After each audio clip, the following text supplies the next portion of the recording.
Prezado senador Paulo Paim,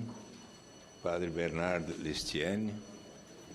querida deputada Luísa Erundina,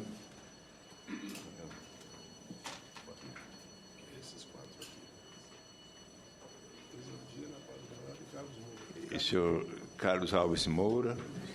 a senadora Ana Rita, presidente e demais participantes deste importante simpósio sobre a Pátria em Terras. Quero agradecer o convite que recebi da presidenta senadora Ana Rita para participar desse seminário sobre os 50 anos da encíclica papal Pátria em Terras e dizer que me sinto muito feliz e honrado. Esse seminário representa para mim, entre tantas coisas, a possibilidade de um encontro fraternal entre o trabalho que tem sido prioridade na minha vida política e parlamentar e o magnífico legado do Papa João XXIII. Mais que isso, este momento proporciona uma reflexão mais aprofundada sobre o quanto os sábios ensinamentos de João XXIII inspiram e se materializam no trabalho que venho desenvolvendo há bastante tempo em favor da causa da renda básica de cidadania. Um mecanismo efetivo, ao meu ver, de solução dos problemas de relacionamento humano e de preservação das nações e da própria humanidade baseada na doutrina da paz. Eu me lembro muito bem, nos anos 60, tive a oportunidade de assistir uma sequência de pelo menos 10 conferências proferidas pelo Frei Carlos Josafá no convento dos dominicanos, então sobre os temas da encíclica Mater Magistri Pátria em Terras. Naquela oportunidade e nos seus escritos, Frei Carlos Josafá buscou a origem dos princípios consagrados pelo Papa João XXIII na Pátria em Terras, a mensagem mais oportuna, mais sábia, mais operacional para o mundo moderno, no seu dizer, a encíclica Rerum Novarum, que para ele rejuvenesceu a doutrina da Igreja diante da crise social do capitalismo, já no final do século XIX. Retomada pelo Papa Pio XII, em 2 breves pronunciamentos em 41 e 51,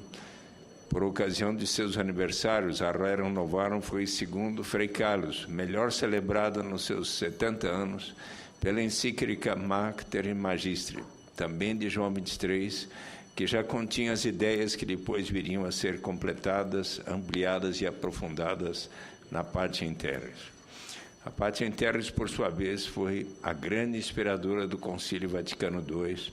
e da Constituição Pastoral Gaudium et Spes, que,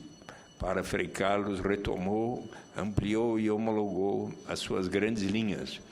Para eles, temos no ensino de João XXIII e do Concílio Vaticano II o ponto mais alto da doutrina social da Igreja, estendendo e clareando para o mundo moderno a dimensão social do Reino de Deus, conforme a presidenta Ana Rita e outros aqui já enfatizaram.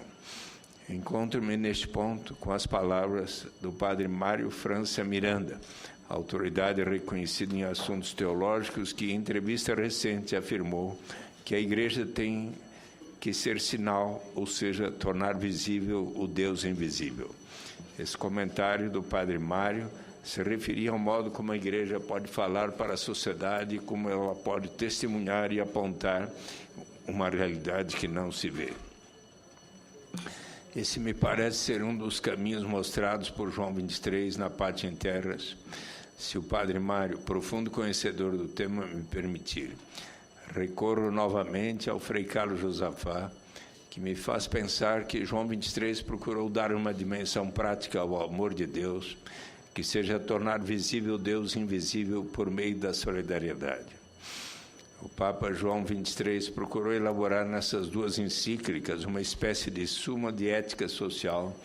de autêntica inspiração evangélica e assumindo um humanismo integral e solidário. Os 4 valores de base da Pátria em Terras, a verdade, a liberdade, a justiça e o amor, ou a solidariedade, todos eles muito caros a mim. A conversão do amor de Deus em solidariedade humana, como prática da Igreja Católica, foi uma das fontes de inspiração, como se sabe, dos movimentos sociais dos anos 60 no Brasil, mais tarde reprimidos pelo golpe de 1964. Foi também a causa de muitas outras iniciativas importantes, como a própria criação da Comissão Brasileira de Justiça e Paz, da Conferência Nacional dos Bispos do Brasil, uma das promotores deste evento com a Comissão de Direitos Humanos desta Casa. Diante de muitas iniciativas que se aproximam do pensamento de João 23, está o trabalho que venho realizando há mais de 2 décadas em favor da proposta de uma renda básica de cidadania, primeiramente apresentada na forma de uma garantia de renda mínima, através de um imposto de renda negativo, mas depois, mais e mais persuadido fiquei de que melhor ainda seria através da renda básica incondicional. Ela é a materialização possível dos ideais que sempre estiveram comigo desde a juventude e que me parecem coincidentes com os valores essenciais da Pátria em Terras. Ainda no início da década de 60, quando aos 21 anos, visitei os países do Oeste e do Leste da Europa, percebi diante do Muro de Berlim que a liberdade, a igualdade e a fraternidade só poderiam ser alcançadas por meio da combinação entre os ideais do socialismo de maior igualdade e justiça com a democracia por meios da não violência. Essa combinação de todo possível e desejado e desejável, ao meu ver, começou a ganhar forma prática com ideias tais como as elaboradas por John Rawls, autor de Uma Teoria de Justiça, em 1971, e de economistas, tais como economistas, geógrafos, pensadores, como Celso Furtado, Josué de Castro, Antônio Maria da Silveira, que na década de 70 propôs, no meio acadêmico brasileiro, pela primeira vez, uma garantia de renda mínima. Elas foram enriquecidas mais tarde pela grande autoridade, filósofo e economista da Universidade Católica de Louvain e da Universidade de Harvard e de Oxford, professor Philippe Van Parijs, fundador da Basic Income Earth Network, que em seu livro de 1995, Liberdade Real para Todos, o que é que se é que há alguma coisa que possa justificar o capitalismo. Para o professor Van Parijs, a renda básica de cidadania elevará o grau de liberdade para todos e contribuirá para que tenhamos alcançado aquele objetivo maior que a Amartya Sen nos fala em desenvolvimento como liberdade, que desenvolvimento, se for para valer, deve significar maior grau de liberdade para todos na sociedade. E assim estaremos também, conforme explica Van Parijs, colocar em prática os princípios de justiça preconizados por John Rawls, de igual liberdade, de diferença e de igualdade de oportunidades. O princípio de igual liberdade, segundo o qual toda pessoa deve ter um conjunto de liberdades básicas fundamentais, como o direito de ir e vir, de votar, de ser votado, de reunião, de livre expressão e assim por diante. E o princípio de diferença, segundo o qual qualquer diferença socioeconômica numa sociedade só se justifica se for em benefício dos que menos têm, de maneira a prover igualdade de oportunidades para todos. Em 1996, tive a felicidade de levar o professor Van Parijs a uma audiência com o presidente Fernando Henrique Cardoso e o ministro da Educação Paulo Renato de Souza e sua equipe.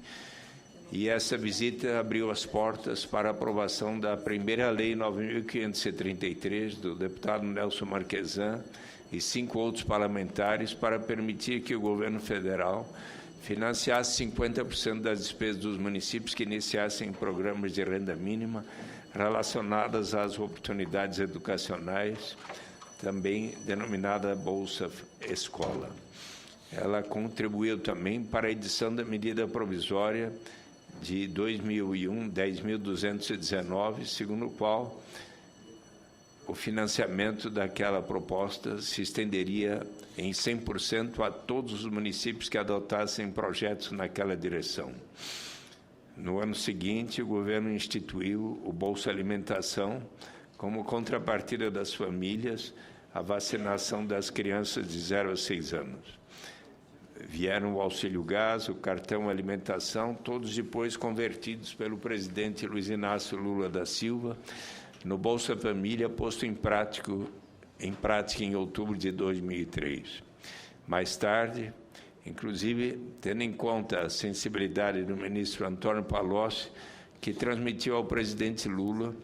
que a renda básica de cidadania,